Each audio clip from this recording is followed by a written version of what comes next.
Today, bulldozers dig where a playground once stood inside Rosewood Courts for over 80 years. John Yeager, who works across the street, tells me the complex was important to many families. Austin is constantly growing in that, but there is a heritage that needs to be either maintained or at least saved somehow so that people can know what it was like before.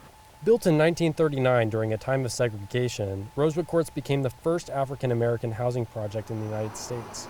In recent years, the aging property has deteriorated beyond simple repairs.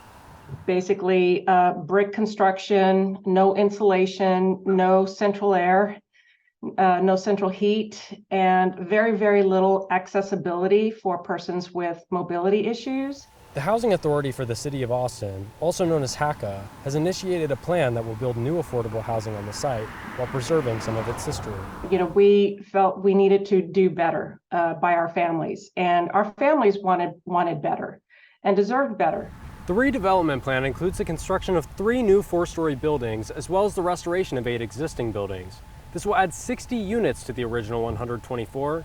The plan also includes a welcome center where visitors can learn more about the history of Rosewood. One of the things that's important to understand about public housing redevelopment in the United States is that it has really varied a great deal from place to place. While combining preservation with development is unusual, HACA believes it's important the site's history is not forgotten.